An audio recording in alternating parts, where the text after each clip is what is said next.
This podcast is sponsored by Orchid Live. Find out more at orchidlive.com.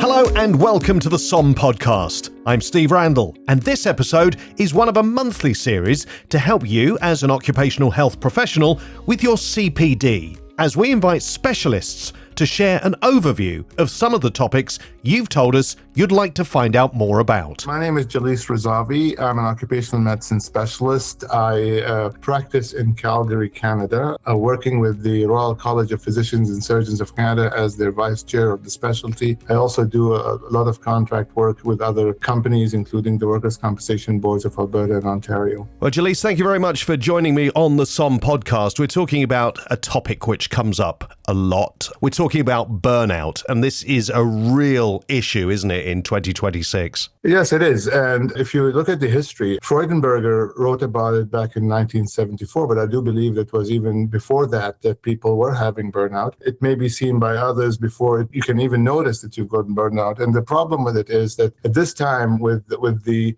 multitasking being encouraged, which is actually a chaos, it's not actually good for an individual to be multitasking or to be wired and be reachable 24/7. This was not happening before the invention of the cell phone or even the pagers. Constant accessibility, the constant need to be out there, the constant need to be checking out things on social media or LinkedIn or so on and so forth has actually impacted us. And so the numbers are quite frightening if you think about the number of people who may be suffering from burnout and the occupations that are suffering more than others with regards to the number of people that have burnout in their sectors. And one would have thought that the modern technologies would actually help ease these things out. But this constant accessibility, it actually never lets your body rest, never lets your brain to actually stable down and go back to the condition that is actually not excitable.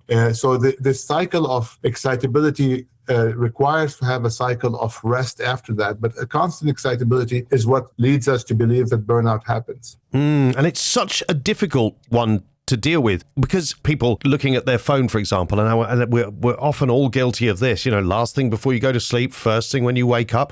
You could say, well, if I'm looking at my emails, for example, if I'm seeing those late at night, I'm then going to perhaps not be able to sleep because I'm worried about something I've seen in an email, or again, first thing in the morning, and that may immediately heighten my anxiety about things that I've got to face during the day. But then people also get stressed if they don't look at their phone because they think, well, what if something's happened and I don't know about it? Correct. It's almost like blaming the victim. And that's another topic altogether, the algorithms that have been used to excite you throughout the day, but also organizationally. To give you an example, suppose somebody is working at an ICU or emergency department. The individual is required to be working understaffed, looking after patients. Then they have to start to do triaging. That is also a moral dilemma. So the organization plays a humongous part in actually the institution of burnout among their own employees. And things like wellness, the yogas, the breathing technique, and so on and so forth, they actually are almost like saying that you need to have the resolve to deal with this. You need to have the attitude to be able to work with this. While you're doing this work, I'm going to add something else for you, which is supposed to make you well, but actually it's something else in your schedule that you have to deal with. So there is an impact, a negative impact of all those gimmicks and all this direction towards wellness. It's very good for PR, but it's short term. It does not identify the actual issues that individuals do have at work, and actually it adds to your stress. There is a lot of misunderstanding of how burnout gets treated. Burnout impacts the high performers first. So imagine that you're running a company and you've got your high performers and they're actually burning out, and then they're looking for other resources. So that's a loss of resource, loss of experience, loss of workers who actually are able to put you in the next bracket of performance. So addressing the issues is an organizational task. It is the requirement and the expectations from the organizations that this individual is there for them all the time, and so on and so forth. Add to that the family responsibilities, the dropping your kids to school, the picking them up or looking after an ailing parent, and so on and so forth. These are all recipes for burnout. Yeah, and it's something which it sounds like it needs a holistic approach to dealing with. There may be stresses at work, those high performers who may well be the leadership, the management, they may well then be putting more pressure on their teams, which, again, creates burnout further down the line as well, potentially. But people, as you say, have other responsibilities, and what happens in the workplace is not their entire life. Surely we need to talk more. We need to understand each other and our employees, our employers. We need to understand people more. Absolutely. And like the burnout is a state of your body. It's not a mood issue. Even the best tool that you're giving, let's talk about AI at this moment. There's a lot of studies coming out about how beneficial AI is going to be, but there's also another layer of stress that's being built by AI, by people now worried about losing their jobs. So they actually are trying to outperform themselves so that they're not replaced, if you wish. At least in my mind, there are different types of burnout. There's the individual workers burnout, where the high output is sustained for too long without real recovery. But then there's the workplace burnout, where the structure of the job itself, not the person, is producing the injury, because so as you said, like think of a middle management. The middle management is asked by the executive management to be producing something and by such deadline. However, you have restrictions in your budget, in your human resources, and so on and so forth. And so thou shalt do this with this many people. There is an injury to the middle management there. There's the leadership burnout, which is, the person who is absorbing the pressure from above and the stress from below. And then there is the caregiver burnout. And there is the long tail or the entrenched burnout. These are the people who actually become so withdrawn, so much just thinking about work. Not only that their work quality is going to fall down, but actually the production is going to be impacted. And they think that what's happening to them is just normal aging, which is not the case. Like I've seen patients who have been, or workers, if you wish, who have been diagnosed with depression, and they were given antidepressants, but actually they did not have depression. They had burnout. And so there was a misdiagnosis, if you may. And then finally, there's the organizational burnout, where the pattern spreads across the entire team. So you have the entire team of individuals who actually are burnt out because of, the policy itself. So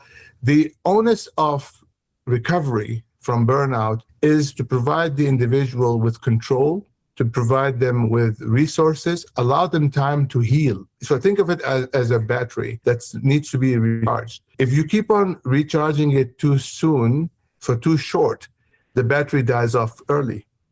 However, if you make sure that your battery is always consistently being nourished, it's being supported, the battery is going to last longer.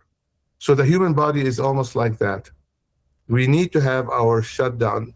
We need to have the ability to think somewhere outside of work. There's so much to unpick from this for organizations where an OH professional is perhaps trying to help the HR director or senior leadership to better support their employees. Getting them to understand all of these different elements to this is going to be challenging, but ultimately there's a business case, isn't there? Because if your culture is leading to burnout, people will, in those same positions, will get to a stage where they're burnt out, they'll leave, somebody new comes in, for a while it's fine, and then they get burnt out, and so the pattern continues.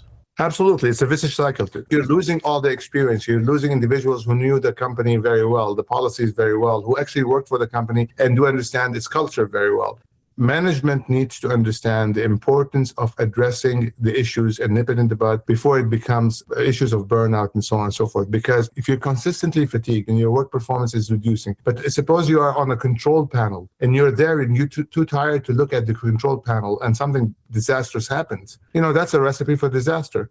And not only is it going to impact the workplace by means of finance, but also reputation. I mean, you don't need to have humongous, expensive solutions. Simple tweaking can work. Talking to HR and saying, okay, what about the rotations of the task? What about making sure individuals, that who are doing this, and that can actually do other things that are less laborious, less stressful, and so on and so forth. And so, the 3 months rotations work very, very well. Of course, you cannot do it for every job in the world. Like you cannot take a physician out of an ER and put them in an ICU or put them in an orthopedic things, but you can always support them with reducing the number of hour shifts and so on and so forth. And support, I think, is, one of the key words that I guess we should highlight in this conversation is that when people feel supported, and that support could be just a set of policies that they know are there, and they know that if they have a particular issue that there's support there, just that general feeling of a supportive employer, but also when they're starting to feel stressed to a level where it's really affecting them, that they can reach out and ask for help without blame or shame. Absolutely.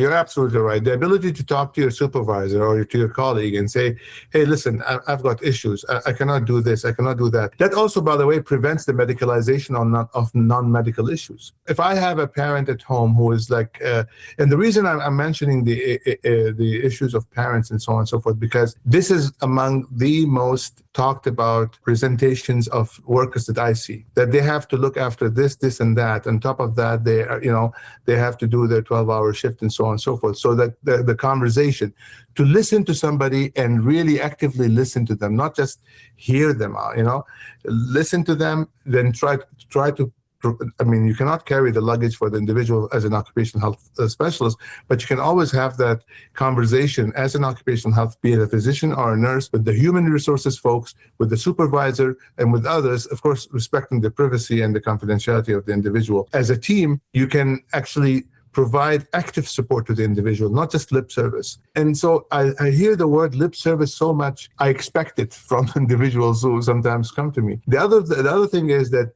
the community around us, the family physician, I know that in the UK there is a humongous issues with regards to the sick leaves, that is the medicalization of non-medical issues. Even if you take the person away from work because you believe that they have got the burnout or they've got depression or because of the burnout and so on and so forth, you are not resolving the main issue, which is the support from the workplace and organizational factors that can help. Yeah. So I think the conversation needs to be broad, and I think the conversation needs to be clear. It needs to be with individuals who are decision makers at a level that they can actually enforce few tweaks that are not going to actually harm the economy. Actually, they're going to be supportive to the economy in the long run. I see a lot of stuff in my timeline about burnout. What I don't see much, and what I'm really kind of getting from this conversation, something I think perhaps we do need to shift the narrative on, is that very often burnout is, as you highlighted, it's seen as something that the individual suffers from rather than a cultural issue within workplaces. In all kinds of industries and businesses of all sizes, perhaps we need to recognize more that there may be elements of burnout culture within what we do and address that rather than always putting it onto the individual. Exactly, totally. Prevention sits upstream. The workload, the control, the recovery, the ethical alignment. These are the four levers that I believe, and actually I wrote about it in my book, The Anatomy of Burnout. They are the factual preventive methods that will prevent burnout from happening in an organization, at an individual level and at a group level. You have to have those. Anything downstream is a damage control. Rest fixes tiredness. Redesign fixes burnout. That's the way one should view it. And so the conversation has to be at a level that is that has the control. It has the policies for ethics and alignments and productivity and such, and also the human resources for the recovery and so on and so forth. So simply by giving the individual the gym membership or providing them with EAP numbers, you're just putting out fires. You're just damage control. Whereas sitting with the individuals, understanding the cycle of work, the organizational factors, the ins, the throughputs and outputs, these are the things that are going to actually make the employer, first of all, the employer that everybody's going to talk about because they are preventing burnout, and it makes the individual feels at their end that I'm actually valued as a human being. They are listening to me, and remember that what I say to my residents and such, recovery is not linear. There are setbacks. So one cannot expect, I started something today, results are going to happen tomorrow. Burnout happens over years. So recovery also takes some time. and one has to take a deep breath and, let that happen. But I think that occupational health specialists, nurses, physicians, physical therapists, and so on are learning more about this. Burnout is now talked about in a way that it's not a stigma. Burnout is just an outcome that is inevitable for certain situations, not because of individual weakness, rather than a process, a workplace issue or a home exposure issue. Hopefully, we've given our listeners a lot of thought there of wanting to do more research, look into this more, find out more about you. And where can they do that? Where can they find out about your work, your book as well? So actually, I'm on LinkedIn under Jalees Razavi, and the Burnout book is actually, you can find it on Amazon, you can find it on Barnes & Noble. It has a lot of tools. I always believe in easy, doable solutions, and these tools are actually going to be helpful at different levels. Brilliant. Look, it's been an absolute pleasure speaking to you. Thank you so much for coming onto the podcast. Thank you very much, Steve, and my regards to everybody, and thank you very much for hosting me in this podcast.